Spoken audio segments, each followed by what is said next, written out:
Toutes et tous, bienvenue dans ce webinaire où nous accueillons donc Bernard Prat-Desclaux pour un rendez-vous mensuel. Donc Bernard, bien sûr, aura en charge de se présenter. Pour ma part, je suis Monsieur Weissrock de la société WH Self Invest et c'est un grand plaisir ce soir d'accueillir Bernard. C'est chose que je fais régulièrement depuis des mois et des mois, aurais-je tendance à dire, puisqu'on se connaît depuis des années ensemble. Et ça fait plusieurs mois en arrière maintenant qu'on fait ces webinaires ensemble. Et je suis particulièrement content d'accueillir Bernard ce soir, puisque quelque part, c'est mon dernier webinaire dans le cadre de WH Self Invest, puisque je quitterai la société donc ce vendredi. Mais bien sûr, vous continuerez à pouvoir suivre Bernard au travers des rendez-vous mensuels. Et pour ma part, pour me suivre, il suffira de suivre mon profil LinkedIn si vous voulez plus d'informations. Voilà. Alors, sans plus tarder, je donne la parole à Bernard pour, je pense, aujourd'hui un point de marché. À toi, Bernard. Merci beaucoup, Alain. Effectivement, je suis assez touché que l'on puisse faire ce webinaire ensemble, hein, puisque effectivement, tu vas vers des cieux différents et donc je te souhaite le meilleur, bien évidemment. Sinon, aujourd'hui, on va voir effectivement des analyses de marché parce que je pense qu'il se passe beaucoup de choses sur les marchés et que certains peut-être peuvent être troublés. Donc, surtout, vous n'hésitez pas si vous avez des questions sur les marchés, sur comment les travailler, sur, je sais pas, sur ce que vous faites de bien, sur peut-être les difficultés que vous rencontrez en ce moment. Je suis ouvert, évidemment. Je répondrai à toutes vos questions.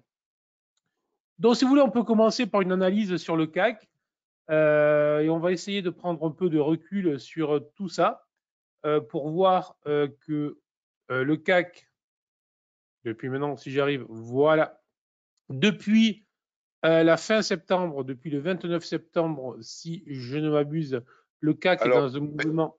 Bernard, je Oui, t'interromps juste une seconde parce que j'ai toujours le premier slide de la présentation pour ma part. J'ai ah, je pas, pas marche. D'accord, ok. Tu fais bien j'ai de pas me la le faire remarquer. présentation. Voilà, tout à fait. Voilà, ça y est, c'est bon. Alors, Merci, Alain.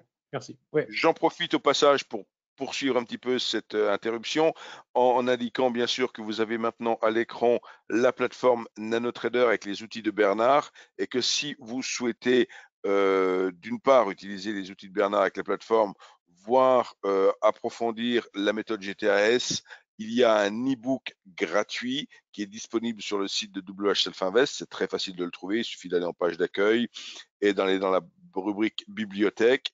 Et il y a également la possibilité de mettre les outils de Bernard dans la plateforme. Voilà.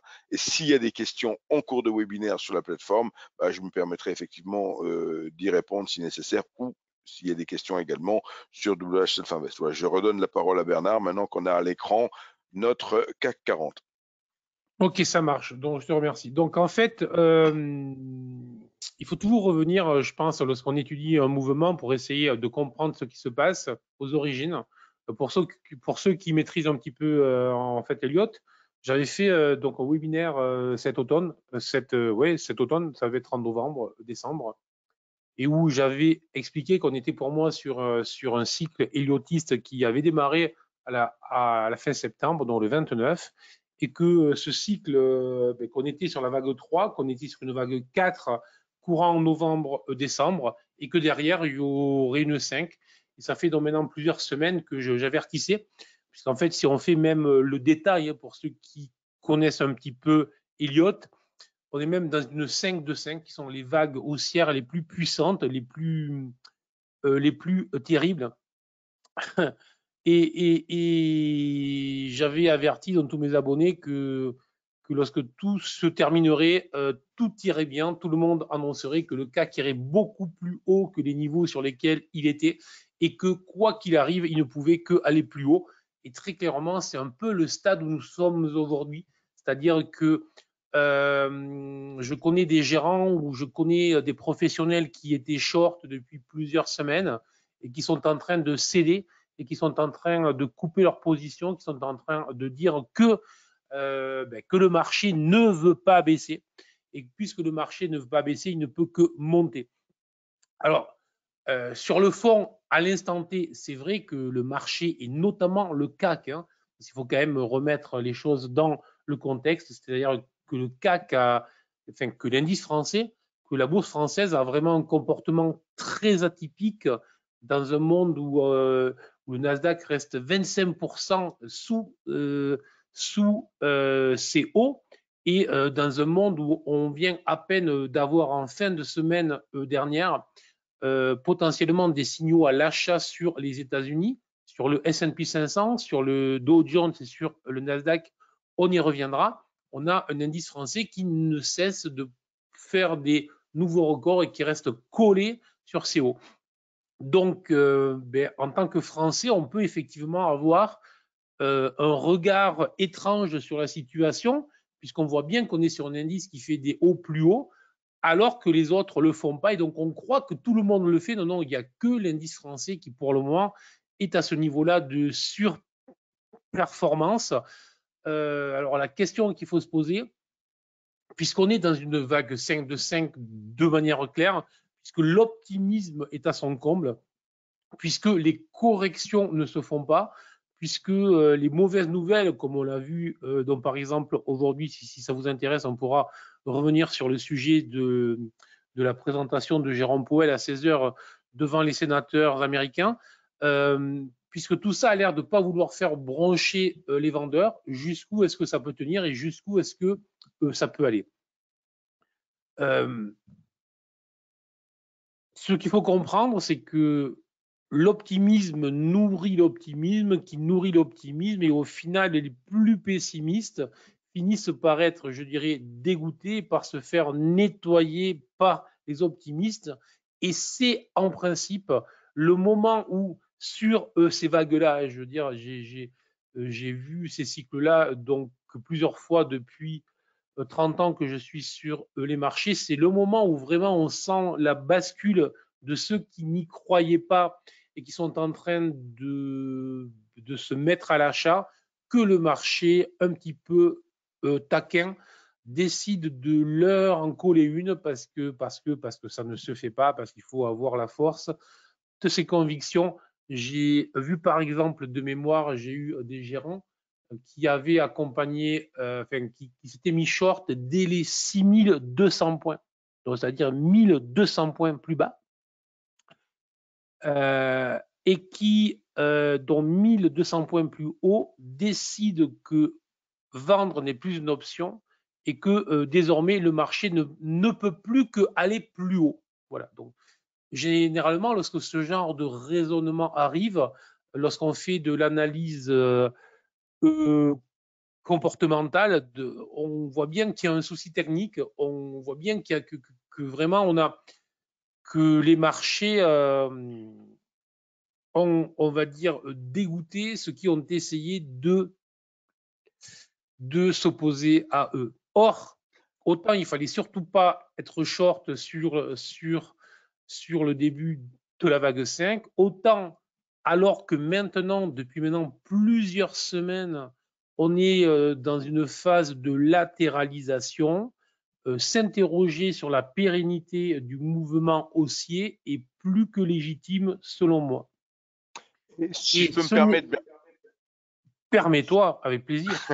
si je peux me permettre, au vu de ce que tu dis, j'ai également quelques années d'expérience, ou pas forcément d'expérience, mais plutôt d'être à l'écoute des marchés. Et au vu de ce que tu me racontes, cette déconnexion que tu cites entre donc les marchés américains et les marchés européens, ou plus particulièrement le CAC, est-ce que tu as fait peut-être un petit travail? Je ne l'ai pas fait personnellement, mais je pense que c'est ce que je vais faire peut-être dès demain, au vu de ce que tu me dis, un travail de comparaison entre la période 2000 et la période d'aujourd'hui. C'est-à-dire qu'en 2000, il y a une particularité sur le CAC, c'est qu'il a fait un nouveau plus haut en septembre 2000, là où les marchés 4 américains n'avaient septembre.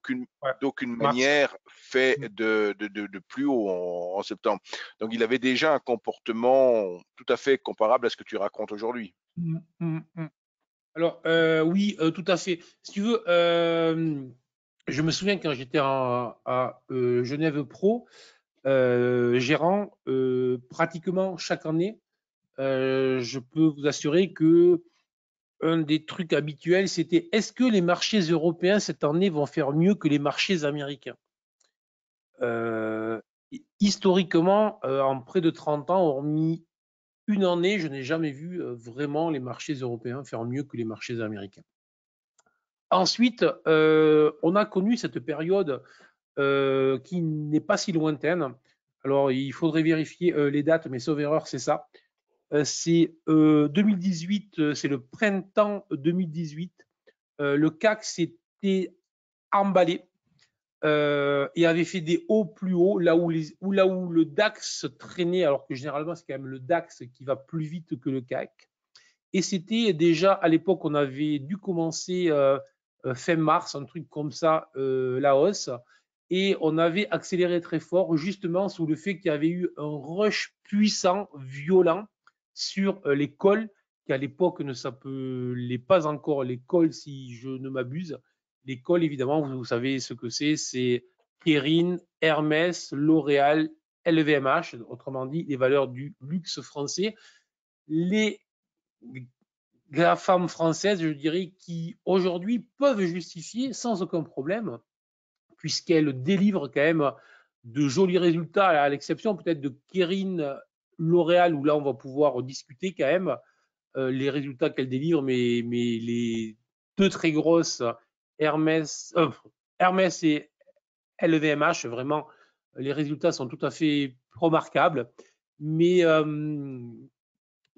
donc, on a vu cette surperformance grâce au luxe. Et là, on l'a aussi grâce au luxe. Mais là où je veux en venir, c'est de dire que on est pour moi, alors, je dis pas qu'il faut être vendeur, donc je vais être d'une extrême prudence, hein, voilà. Mais lorsqu'on fait une analyse comportementale, et donc lorsque on fait ça avec eWinvest, lorsqu'on rentre dans les tuyaux, ce qui se dit, ce qui se raconte, et lorsqu'on compare avec le comportement des cours, on voit que désormais, on a un fort décalage négatif pour les cours. C'est-à-dire qu'on a une poursuite des très bonnes nouvelles. On a une poursuite des analystes qui continuent à relever toutes les perspectives. On a les baissiers qui sont en train de lâcher au fur et à mesure. Et on a des cours, hein, vous le voyez bien, je pense que si je mets la souris, on le voit bien, on a des cours qui ne font plus rien depuis maintenant plusieurs semaines.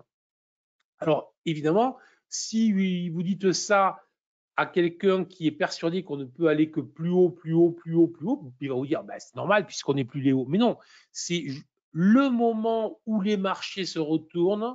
C'est typiquement, on peut revenir en arrière très loin. C'est Charles Dow qui nous explique ça. Charles Dow, si je me souviens bien, c'est 1851, 1902, son décès, vous voyez, donc c'est quand même très lointain.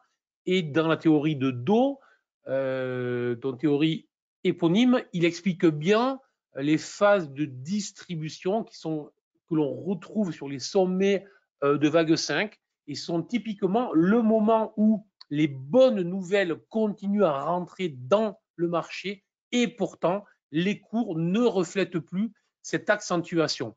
En septembre, lorsque les cours ont commencé à monter, les CPI étaient mauvais, les nouvelles étaient mauvaises et les cours ont commencé à monter sur des mauvaises nouvelles ou sur des toutes petites bonnes. Et aujourd'hui, sur du très très bonne, très typiquement, semaine dernière, on a l'ouverture sur la Chine. Enfin, on a eu les PMI industriels le matin qui sortent sur la Chine, plutôt supérieurs parce qu'ils étaient au plus haut depuis 2012, si je me souviens bien. Et là, que se passe-t-il? Effectivement, on fait un point bas le lendemain, on rebondit, mais en fait, c'était juste un piège aux vendeurs qui avaient vendu le support, ce qu'il ne faut jamais, jamais, jamais faire sur un trend aussi puissant que celui-là. Et on voit bien qu'une fois qu'on revient sur le haut, depuis 3 jours, ça recoince. Alors que, a priori, tout le monde est en train de nous expliquer que c'est vraiment un gros changement. LVMH a sorti ses résultats il y a près de 3 semaines, si je me souviens bien. depuis ces résultats, LVMH ne fait rien. Pourtant, ces résultats étaient super. Pourtant, les perspectives qu'ils annoncent sont super. Pourtant, la Chine réouvre. Lorsqu'on met bout à bout, là, je dis bien, je ne suis pas dans l'analyse technique, je suis dans le fondamental et dans le comportemental. Lorsqu'on met tout ça bout à bout avec une vision moyen-long terme, je ne suis pas en M1 ni en M5, ben, on constate tout simplement ce que je vous dis, c'est qu'on est potentiellement dans une phase de distribution. Alors, attention, depuis 3 jours, notamment, je disais à mes abonnés, on se méfie puisque effectivement, potentiellement, une arrivée sur résistance après une phase de latéralisation, ça peut créer une accélération vers le haut. Mais à ce stade, force est de constater que Jérôme Powell, qui a eu la main aujourd'hui pour envoyer tout le monde vers le haut, a échoué du moins pour le moment. Il aura une seconde chance demain. Il a raté le tirage. Peut-être que pour le grattage, il sera meilleur. Et vendredi, on aura les chiffres du chômage, puisque ce coup-ci n'ont pas été le premier vendredi du mois. Donc, mais très clairement, on voit bien que les résistances continuent à bloquer et on voit bien que le flot de bonnes nouvelles, il est toujours là. Donc, la réalité, c'est que plus on entend le marché ne veut pas corriger, plus c'est un signal que, attention, il y a une forte complaisance de certains qui ont le nez collé sur leur M1, M5 et qui ne voient pas la grosse image, celle que je vous montre là. Est-ce que vous avez des questions sur ce que je vous raconte ou pas? Ou c'est bon? Alors, comme toujours, vous disposez effectivement de la petite fenêtre de chat, hein. Vous pouvez bien sûr poser vos questions en cours de webinaire et Bernard comme moi les visualisons. A priori, c'est bon. Donc là, je vous ai mis le DAX. Donc on va voir que le DAX a vraiment donc un comportement à peu près identique. On voit même que on peut dire que la phase de range est plus longue et elle était moins élevée que celle que le CAC nous faisait. Alors là, de manière assez logique, lui a mieux rebondi le lendemain des ISM chinois. Donc les ISM, pour ceux qui ne connaissent pas, ce sont des indicateurs de l'activité chinoise. Et donc, il a mieux rebondi au lendemain des ISM chinois, puisque effectivement, le pays le plus impacté par la croissance chinoise reste bien évidemment les Allemands. Mais là aussi, on aurait pu croire que, notamment aujourd'hui, on faisait des hauts plus hauts et ça a été vendu. Alors, attention, on n'a aucun signal vendeur à ce stade sur la journée. Je constate juste que pour le moment, les résistances bloquent en dépit d'une accumulation de bonnes nouvelles. Voilà, tout simplement. Donc, surveillance et surtout pas être, je dirais, un investisseur qui écoute ce qui se raconte. Pour moi, acheter, nous, lorsqu'on est rentré à l'achat, c'était en octobre, sur ce que j'estimais être une vague 3. Je suis sorti trop tôt comme plus souvent. J'ai pu reprendre en janvier un certain nombre de valeurs. Tout est protégé, j'ai couvert, mais croire que c'est le moment de rentrer en ce moment sur les marchés. Alors oui, c'est vrai que ça peut pousser. Oui, c'est vrai que l'optimisme que nous avons en ce moment peut se poursuivre. Mais très clairement, tout ce qu'on peut de métiers qui sont sérieux et qui ne vivent pas de leur commission de gestion, hein, parce qu'il ne faut quand même pas rêver, que lorsque vous êtes un gérant, vous dites acheter. Et si les gens achètent, ça veut dire que vous êtes obligé, enfin, si les gens rentrent des fonds dans vos fonds, vous êtes obligé de vous porter à l'achat, parce que lorsqu'on gère un fonds, selon les fonds que vous gérez, vous pouvez être liquide à X%, mais vous ne pouvez pas aller plus haut. Voilà. Donc, l'idée, c'est plutôt de profiter du fait que ça monte pour faire venir les clients. Et lorsque ça baissera, vous leur expliquerez, ne vous inquiétez pas, c'est provisoire. Voilà. C'est toujours la même histoire. Encore une fois, ça fait 30 ans que je suis sur les marchés systématiquement, à chaque fois qu'il y a eu ce consensus de il faut acheter parce que ça va aller plus haut, à un moment ou à un autre, ça se finit très très mal. Donc, mon conseil n'est pas un conseil de vente, mais c'est un conseil de prudence maximale, de surveiller ce qui se produit, de couvrir les portefeuilles pour ceux qui en ont, et pour ceux qui travaillent en day trading. Alors là, on peut se mettre sur des UT plus courtes, à 5 minutes. Voilà. Si on se met en day trading, tout simplement, on a la chance assez extraordinaire en ce moment, c'est qu'on a en fait un range, mais on a un range suffisamment large pour avoir un range très volatile, très dynamique, et donc il suffit de suivre le trend lorsqu'il s'enclenche, et ça fonctionne très très bien. Et sans avoir un biais, je veux dire, l'idée, enfin moi, ce que je travaille, lorsqu'on va chercher les supports, ben, je travaille plutôt les achats. Lorsqu'on passe sous support, premier signal de rebond, je me positionne aussi à l'achat. Et dès lors qu'on s'approche des résistances, ben, je regarde pour être vendeur, parce que jusqu'à preuve du contraire, tant que le marché ne franchit pas ni les résistances ni les supports, on reste dans une vague de distribution. Ensuite, si on veut continuer sur une explication de ce qui se joue en ce moment, c'est celui-là ou pas? Pourquoi tout à l'heure hop, je vais le mettre là, comme ça.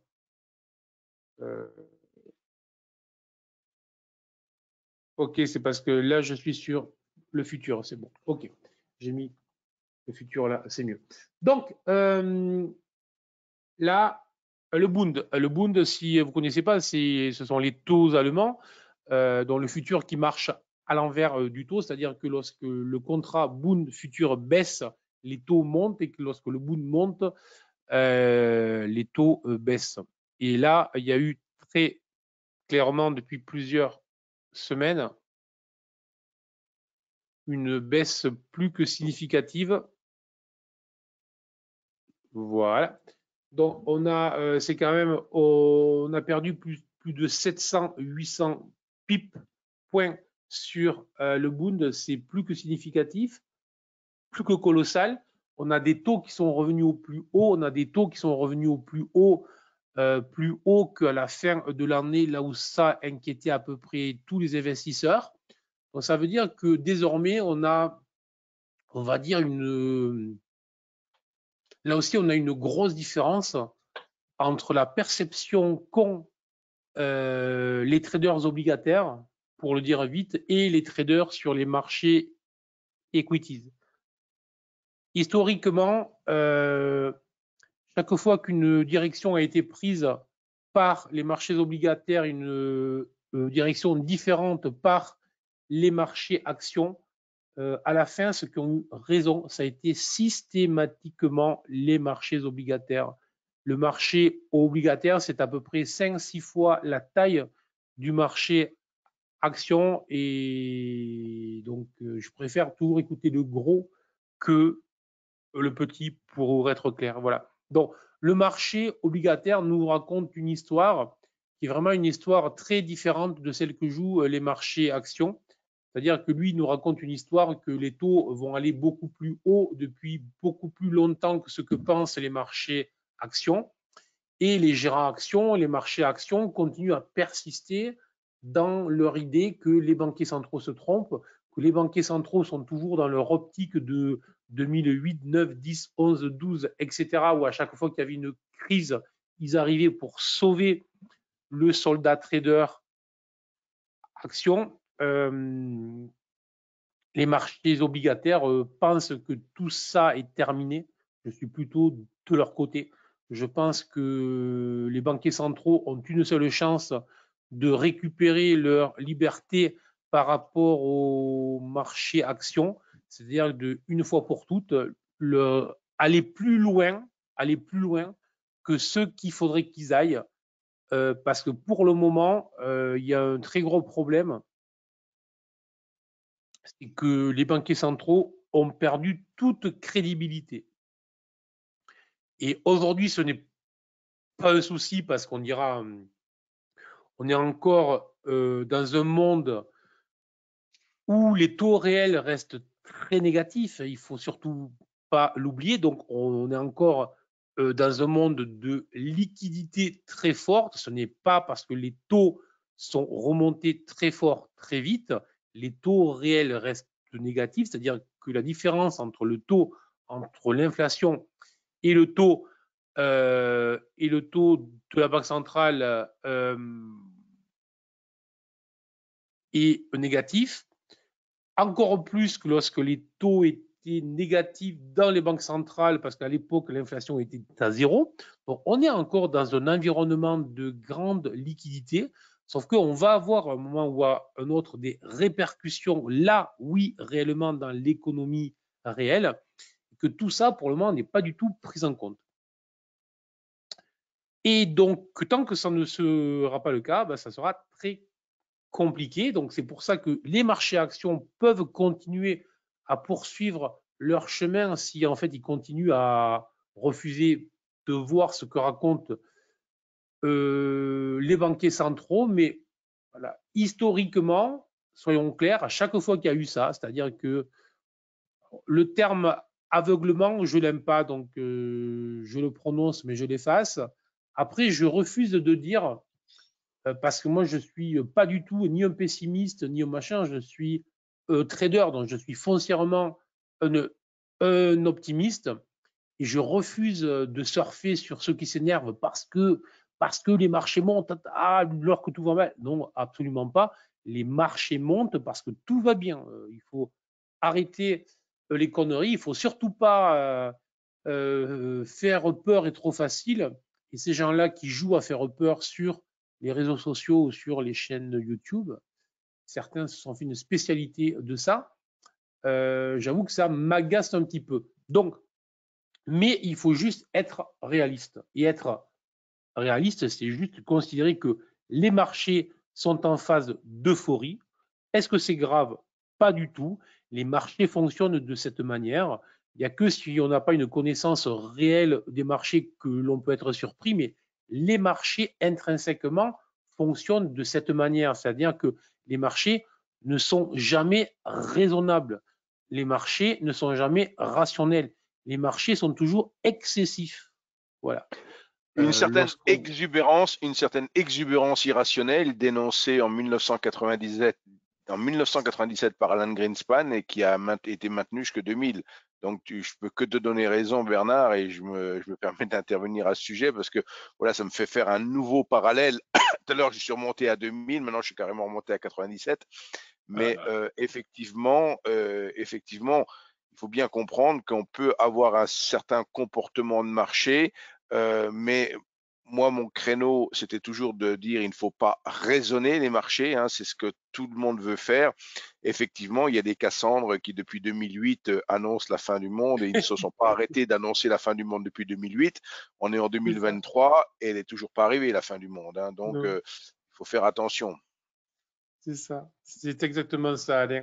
Et oui, donc effectivement, et je te rejoins entièrement, et c'est un propos que je fais mien, c'est-à-dire le propos de dire vraiment, on ne raisonne pas les marchés parce que les marchés foncièrement pas du tout raisonnables. Ils sont point à la ligne, ils sont excessifs dans tout ce qu'ils font, ils sont dans l'anticipation et est-ce qu'ils se trompent? Non, ils font ce qu'ils font, pointe à la ligne. Maintenant, ce qui est certain, c'est que historiquement, c'est extrêmement clair. À chaque fois qu'ils s'écartent historiquement d'une moyenne où il faudrait qu'ils se situent, d'accord, plus ils s'éloignent, plus ça tire, je dirais, comme en fait un élastique de cette moyenne. Ben, historiquement, on sait comment tout ça se finit. Ben, à un moment ou à un autre, ça revient vers cette moyenne, puisqu'il n'y a aucun secret. On ne reste pas en lévitation tout le temps. Il y a un moment où je dirais la réalité reprend le pas sur ce qui était une illusion, c'est tout. Mais c'est un fait. Il ne s'agit pas de se dire j'anticipe le fait, il s'agit juste de dire attention, exactement ce que je vous racontais avec le CAC, avec la phase de distribution, on surveille ça. Tant qu'on ne repasse pas au-dessus clairement, qu'il n'y a pas une accélération, une poussée, mais moi je considère qu'on est sur une vague de distribution et que donc la potentialité, c'est que derrière on se mette à corriger, tout simplement. Si demain ça redémarre vers le haut, à aucun moment, je vais dire ils ont tort, ils sont cons. Non, non, non, c'est juste, on est toujours sur une vague 5, ça se poursuit et voilà, c'est tout. Et tout en sachant effectivement qu'à un moment ou un autre, plus ça va tirer vers le haut, tu me disais 8000 points, why not? Why not? Moi, j'ai des objectifs haussiers potentiels, j'en parlais la semaine dernière, sur les US d'une dizaine de pourcents parce qu'ils ont déclenché des signaux qu'on surveillait à l'achat. Ils ont fait les pullbacks, eux, donc ils ont corrigé de 6 à 8% et ils ont rebondi donc en fin de semaine dernière. Ils se sont offerts des perspectives autour de 10%. Et même si le CAC faisait moins bien que 10%, ben, tu vois bien que quand tu es à 7004, si tu en fais 7 ou 8%, ben, tu y es. Donc, je veux dire, croire que c'est impossible, c'est une erreur. Maintenant, à ce stade et pour le moment, jouer ça alors qu'on est dans un marché qui, pour le moment, ne monte plus. Voilà, et lorsque je vous dis ça, il faut être extrêmement clair. Ça veut dire que si vendredi ou avant, peut-être que Jérôme Powell demain revient sur ses propos, affine ses propos, rassure les marchés et du coup tout redémarre vers le haut, on peut très bien être à 7005 demain et à ce moment-là, ça veut dire tout simplement que cette phase de distribution n'était qu'une phase intermédiaire et que la hausse, l'euphorie légitime, elle est toujours là. Voilà. Donc, le boom, on peut aller voir les États-Unis, si vous voulez. Le Nasdaq qui présente une configuration. Bon, alors, évidemment, aujourd'hui, il a pris un peu, mais il se reprend. On va dire qu'à ce stade, il ne s'est pas trop énervé sur les propos de Jérôme Powell et il a pris un coup sur la tête. Et puis derrière, il est en train d'essayer de rebondir tranquillement. Ce que je vous montre là de manière extrêmement simple, je ne sais pas pourquoi je n'arrive pas à le dessiner. Non, tu veux faire un rectangle, mais il faut cliquer sur le rectangle pour le dessiner. Sur la gauche, tu as la petite image. Non, sur la colonne de gauche. Voilà, Ah, là, mais c'est parce que un peu plus ouais, bas. Voilà, tu as un rectangle. c'est parce que je chopais celui du haut. Voilà. Je vous montre juste ça. C'est vraiment une configuration Mais hyper simple. et là, tu Ah, l'as pas validé. il est Là, tu l'as pas effacé. validé. Non, voilà, il On faut valider. voit. Alors, tu traces, voilà. Vas-y, tu traces, voilà. Et après, tu dis OK. Si là, tu es OK, content, tu dis OK. Et ça reste. c'est fait. Voilà. Donc, on est vraiment sur une configuration très, très, très classique, hein, avec là, on n'a pas eu donc non pas une phase d'accumulation de distribution, pardon, mais une phase d'accumulation sur le bas, sur les mauvaises nouvelles. Et au final, on a réussi à rebondir. Si vous regardez, on est vraiment plus sur une forme en double creux, très propre, très efficace. Ce qu'il y a de très bien, de très propre là, c'est qu'il y a eu en fait une accélération très forte sur la cassure.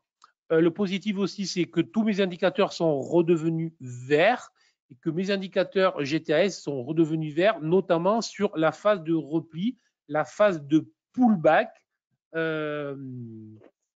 sur la ligne de coup ou légèrement sous la ligne de coup. Et l'on voit bien qu'il y a eu ensuite cette nouvelle accélération. Voilà.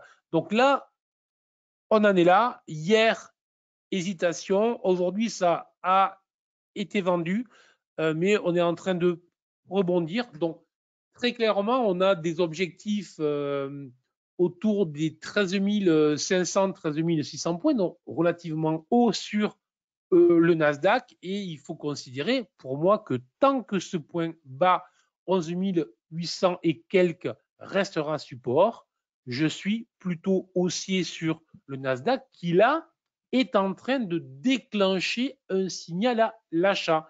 On n'est pas sur un marché euphorique qui a de très bonnes nouvelles, mais qui ne monte plus. Là, on est sur un marché qui, sur le plan technique, est très propre. C'est configuration chartiste, validation classique de cassure de la ligne de coup, pullback classique en 3 temps. Donc, là aussi, je suis dans du très, très grand classique. Et si on ajoute GTAS, qui vraiment, notamment pour l'utilisation du chartisme, augmente assez considérablement nos taux de réussite, très clairement, je me suis remis à l'achat sur le Nasdaq, remis à l'achat sur les actions, même si ça faisait un petit moment que j'étais rentré sur certaines grosses actions aux US. Voilà. Et là, on est vraiment sur, je dirais, un comportement qui peut nous amener une dizaine de pourcents plus haut. Et la question suivante, effectivement, si tu crois, je me fais seul les questions, si tu crois que le Nasdaq a toute légitimité pour aller gagner 10%, que peut faire le CAC? Le CAC, il peut faire de 0 à 10, honnêtement, mais il peut très bien faire 0. Ce n'est pas parce que le Nasdaq a un potentiel d'une dizaine de pourcents.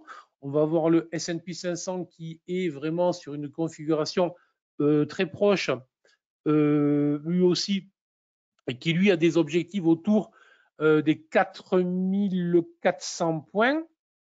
Donc, ce n'est pas parce que je valide. Ce n'est pas parce que on a donc des potentiels haussiers d'une dizaine de pourcents aux États-Unis que le CAC va suivre. Le CAC a rebondi de plus de 30%, alors que les États-Unis n'ont pratiquement rien fait depuis la fin septembre. Donc, c'est là où, si je vous disais, voilà, les gérants français, ils ont plutôt intérêt à expliquer qu'il faut acheter du CAC parce qu'il fait mieux que, enfin, parce que l'indice fait mieux que les marchés américains. Moi, pour ceux qui connaissent, moi, je suis en train, alors, je ne l'ai pas encore refait parce que j'ai une semaine assez chargée et je suis en train de regarder pour monter des spreads long short, long US, short France, pour être clair. Voilà. Après, peut-être que j'ai tort, et maintenant, moi je suis trader, je ne suis pas un analyste, je suis trader, c'est-à-dire que lorsque j'ai tort, le marché me dit tu as eu tort, j'encaisse la perte, puisque tous les vrais traders que je connais, ils savent ce que c'est, voilà. On a un stop et lorsque le stop est atteint, on encaisse la perte, on se pose aucune question. Voilà, donc plutôt positif pour être précis encore sur les marchés américains, très positif sur le Nasdaq, très positif sur le S&P 500. Le S&P 500, on a un objectif autour des 4390 points. Donc, on peut l'arrondir sur les 4400 points. L'invalidation, pour moi, elle est très claire. Alors, évidemment qu'on pourrait très bien, mais là, j'ai mon stop suiveur en plus qui est en train de coller au prix. Donc, il faudrait vraiment que la dynamique se poursuive. Alors, effectivement, le chandelier du jour est peu engageant. Donc, il faut voir jusqu'où. Il faut voir, encore une fois, peut-être que je dis bien demain, Jérôme Poel remet tout ça à zéro et renvoie tout ça vers le haut. Ou alors peut-être qu'il enfonce tout. Dans tous les cas, tout repli sous les bas, je considérerais que au moins pour le moment, on est sur un faux signal. Parce que ce qui m'intéresse lorsque je rentre sur ce type de signaux, c'est la dynamique. S'il faut longtemps avant que ça enclenche, je peux le faire avec des actions, je peux le faire avec plein de produits, je peux le faire avec les options. Mais lorsque je le fais sur les futurs notamment, donc en swing trading, je place un stop relativement court. Ça ne sert à rien de rester planté, collé sur une position, parce que lorsqu'on est collé sur une position, généralement on a l'esprit collé sur cette position et ça nous empêche de faire autre chose. Voilà Alain, si j'ai des questions, sinon moi j'ai fait à peu près le tour de ce que je voulais montrer. Si toi tu veux dire des choses aussi. Oui, S'il y en a déjà, qui ont des questions, sinon. on va attendre des questions éventuelles. Déjà, une nouvelle fois, te remercier pour cette intervention, toujours aussi pertinente. Et ce qui est intéressant, effectivement, c'est de suivre ces enregistrements qui sont, je le rappelle, pour les précédentes éditions, toujours en ligne sur la chaîne YouTube. Donc, c'est toujours intéressant même de remonter un peu dans le temps pour voir ce qui se disait il y a quelques mois en arrière. Et effectivement, il faut pouvoir s'adapter au marché au fur et à mesure qu'ils évoluent, mais et comme Bernard l'a très bien dit, enfin comme je l'ai aussi indiqué, il ne faut pas vouloir raisonner ces marchés, il ne faut pas chercher quelque part en disant ils ont tort de faire ceci ou ils ont tort de faire cela. Donc les marchés, c'est effectivement ça traduit le sentiment des opérateurs à un instant T. Et ce qui est, à mon avis, à retenir ce soir dans ce qui a été présenté par Bernard, c'est effectivement cette très très forte décorrélation entre les États-Unis et l'Europe, et plus particulièrement entre les États-Unis et la France, et qui motive un petit peu la stratégie de Bernard, que vous avez peut-être entendu là, qui est effectivement de passer long États-Unis, short ici. Donc ça veut dire en faisant ce genre de stratégie, ben, ça permet effectivement de, c'est un peu une question de force relative entre les indices, de se dire il y en a qui seront potentiellement plus forts en cas de rebond, qui seraient les États-Unis, qui ont plus de potentiel. Donc peut-être que ça peut être une stratégie payante à étudier avec Bernard et à suivre, je pense, dans les prochaines interventions.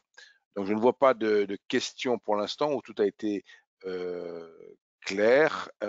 Quoi qu'il en soit, on est revenu, voilà, on est sur le Don Jones maintenant. Peut-être un petit redonner la parole à Bernard qui n'a pas parlé de Don Jones jusqu'à présent. Ah non, on est Je te, reparti sur le CAC 40.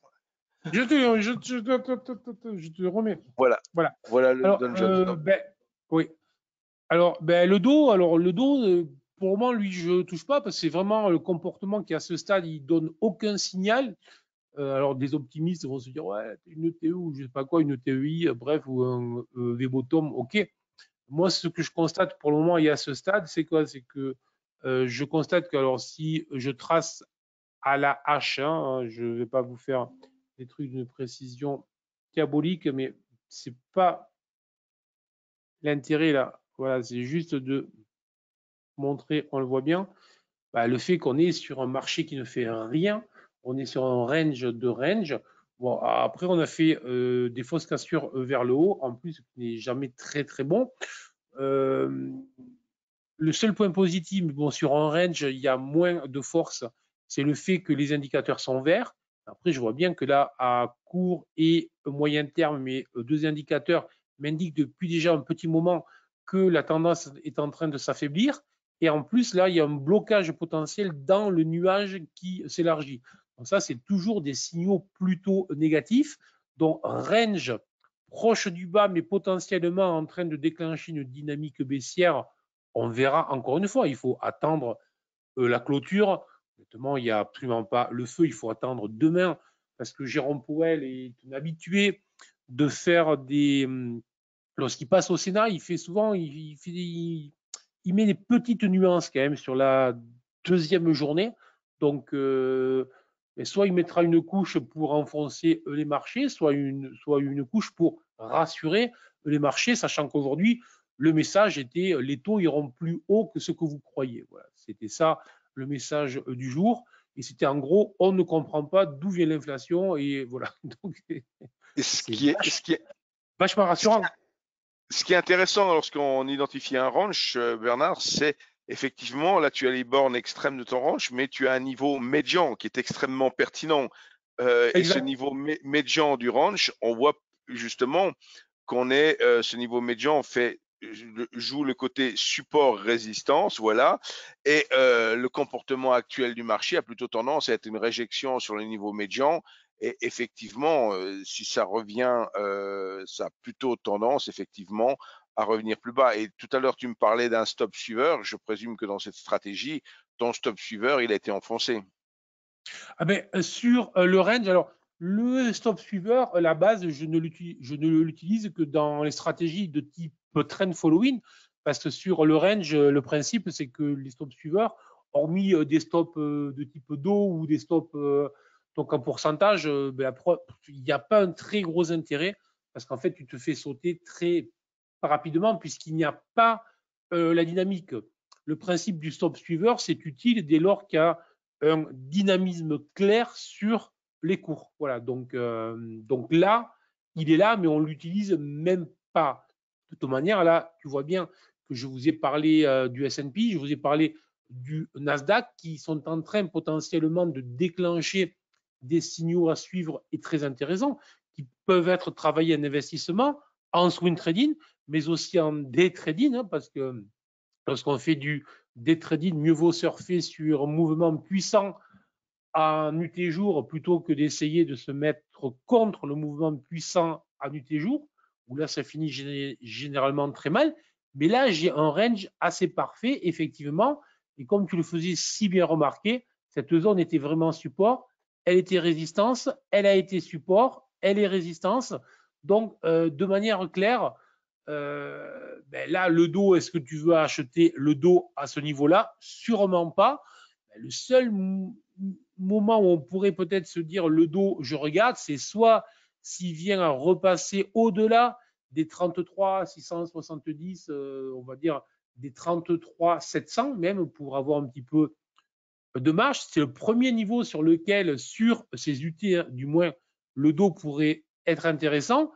Et inversement, puisqu'on est sur un range, euh, l'absence de dynamique, et si on n'a pas une dynamique forte, si on arrivait sur le support avec des petits chandeliers, hein, parce que si on arrive sur le support avec deux gros enrobouzous, on va éviter de se mettre en face un train quand même.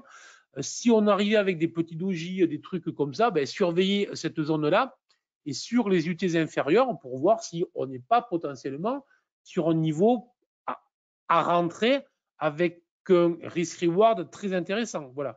Mais dans le range, sur un indice qui fait rien, sur un indice qui sous-performe tout, j'attends. Et si dans quelques semaines ou journées, on s'extrait par le haut, à ce moment-là, on rediscutera du dos. Et pour le moment, plus que certainement, le dos n'est pas l'indice le plus intéressant à travailler aux États-Unis.